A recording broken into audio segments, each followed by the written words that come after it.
Hi everyone, welcome back to my channel. If you are new here, I am Jan. Make sure you like, comment, and subscribe down below. So today I'm doing a St. Patrick's Day makeup look. I filmed it on TikTok and then I filmed it on my iPad, so that's why it's on the side. Right now I'm just doing my eyebrows. See, I'm slicking them down with some Got To Be Glued. We're going straight in with the NYX Jumbo White Eye Pencil. I use this to trace out my eye looks, and I'm just trying to map out the shape and make sure it's not going too far into my hairline. I really like this pencil because it's easy to erase, so before I commit to doing a color or a shape, I can actually plan it out and see the vision and make sure everything is going to come out exactly how it does in my head. Prepping my skin a bit with the Good Molecules Daily Moisturizer. I like to put my moisturizer on first before I do my eye look so everything can set in. I'm also going to be using the Laneige lip scrub because my lips were a little dry and I like them to condition again while I'm doing my eye look. So once it's time to do that base, everything already prepared. And now you just see me trying to make sure all of the little clover pieces are going to be even.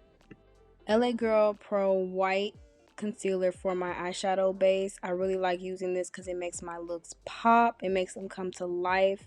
I don't really like using a skin tone concealer because it just, I don't know, it just makes the colors look dull. This white though, yes. And definitely make sure you do this in sections because if you do it all at the same time, by the time you get to that next clover piece or whatever you're working on, it's going to be dry and it's going to be all crusty. So work in sections and take your time.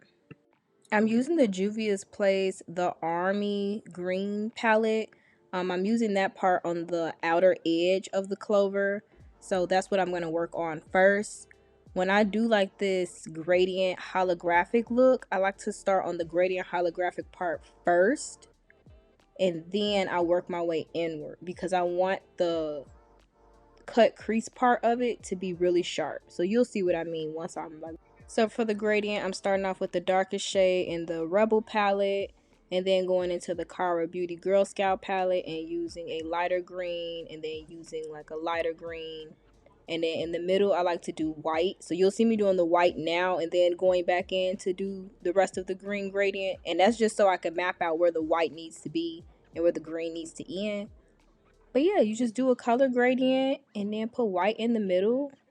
And that's how you do the holographic thing. It's really simple, honestly. You just want to make sure you're packing on that color. So you see me going back on top of those colors with the same shades to make sure that the color is very vibrant. And I use this with very small brushes because, like I said, I like to take my time with my art. And I want to make sure the colors are placed exactly where I need to. You don't see me doing a lot of cleanup here either because the brushes are so small that they're very precise.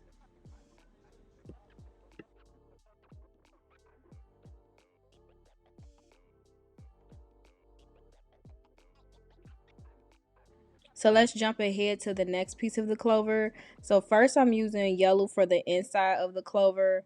So in that middle part is white already. Of course you can't see it because the concealer is white too. But I'm just packing on yellow from the Cara Beauty Orange Pop palette. And it's like a yellow orange, like a golden shade. I really like this shade. I really like these palettes. They are very good for the affordability of them.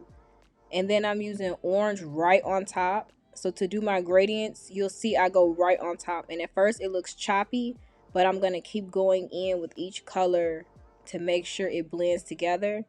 And of course, yellow and orange blends together. Again, make sure you're taking your time packing those shades on and making sure they're nice and blended out so they're not patchy or anything.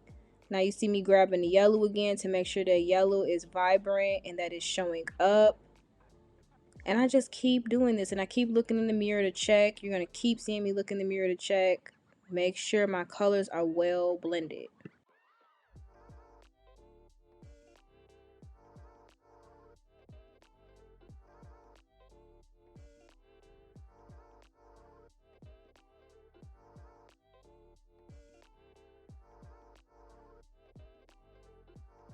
I really like when I get in the zone and do looks like this.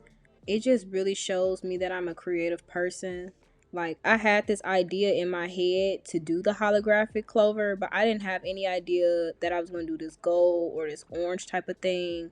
I didn't know any of that. I just knew, like, okay, I want to do that holographic idea that I've been doing. I know I need to use green, yellow, and like maybe a rainbow type of thing, but this really showed me, like, girl, just take your time, put your music on, vibe out, and those ideas gonna flow. And you see me, I'm like, yes, yes, you doing that. Okay, but back to the tutorial. So I'm using white concealer again to make the border of the clover a little bit thicker, since the outer edge of it kind of overstretched. And definitely use your resources, use your Q-tips, use your fingers, use your brushes. Like I said, I like using that white concealer because look how easy it is to map everything out. Like, taking it off, putting it on, taking it off, putting it on, measuring. Make sure your look is perfect. Take your time. This video was originally an hour long. And that's not even the real length because I did one of these clovers off camera. So definitely, you look at that. That Q-tip work. I'm like, okay, she perfect. Pack on that white concealer again to make sure that eyeshadow is going to adhere to it. It looked a little dusty, so I wanted to make sure it was nice and bright. The got to be glue section of the video in the beginning was very imperative because I showed how I slicked my brow down with it. So I slick my brow downs anyway with got to be glue on a regular basis, so that way they can look more feathery and defined. But in this case, instead of me using glue like some makeup artists do, I just use got to be glue and I really press my eyebrow down. I probably do about 2 layers of that, and then it's perfect for when I have to put concealer over them. So that's why you're not going to see any hairs or anything peeking through, because I definitely made sure I went in and made sure everything was real flat so that eyeshadow can lay flat on it and it doesn't even look like there's an eyebrow underneath it. But if anytime you don't think that your eyeshadow or anything is going to work out with the section that you did, do like how I just did. I planned it out. I'm like, okay, yellow go here and orange go here. So where do the white need to go? Like, I'm really a planning type of person when it comes to my eyeshadows. And look, you see me like calculating it, like, okay, this. Like, take a step back sometime from your makeup and look at it to see if everything is going to work out how you imagined it.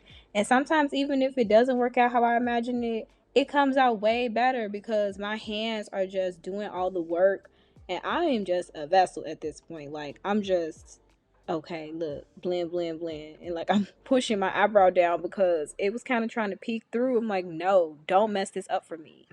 Child, let's get into the easy part, which is the base. You see, I already got on my blush. It's the Juvia's Place liquid blush in the color Soft Tulip.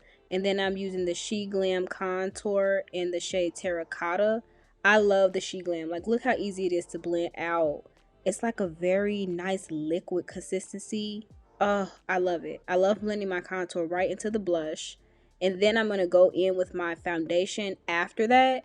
So this is how I make sure I'm not wasting any product. I don't put foundation on my entire face. I just put it on the areas that don't have contour or blush. And then especially with my creative eye looks, like, it's not even any foundation or concealer on half of my face. So definitely want to do this part after the eyeshadow, so that way you're not putting all of that eyeshadow on top of foundation and then it's going to be all cakey and crazy looking.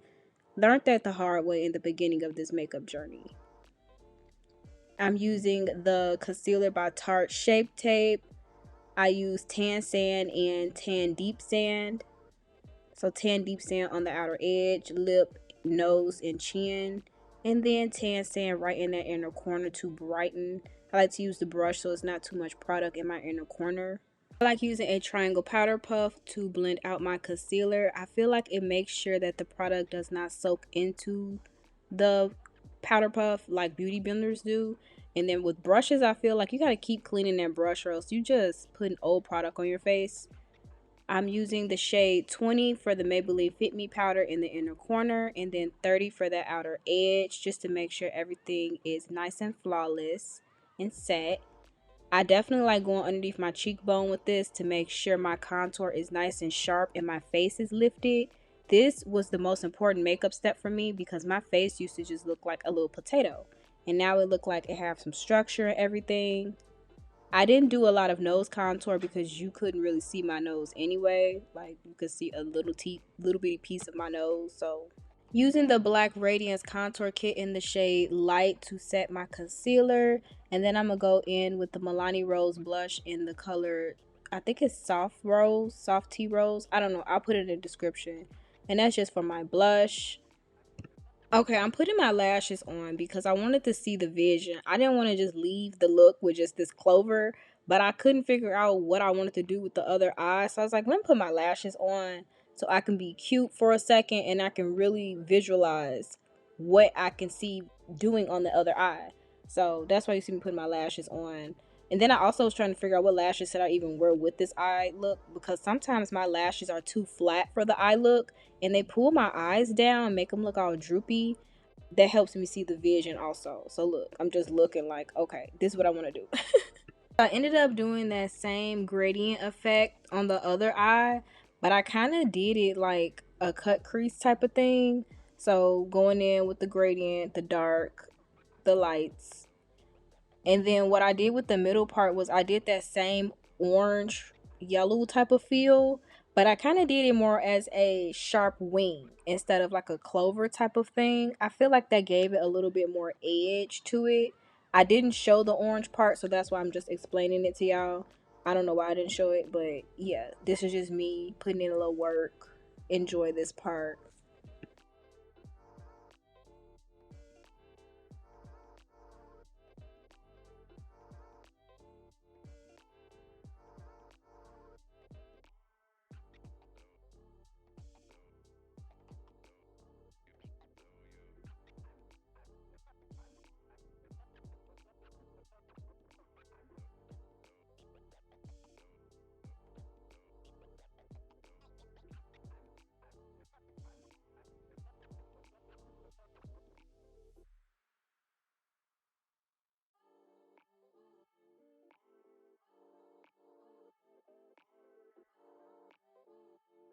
And this is the finished makeup look. I feel like it came out so cute, okay? Everybody on TikTok and Instagram loved it for St. Patrick's Day. Look at that back camera. Ah, I ate that up, okay? I did not expect to eat it up like that.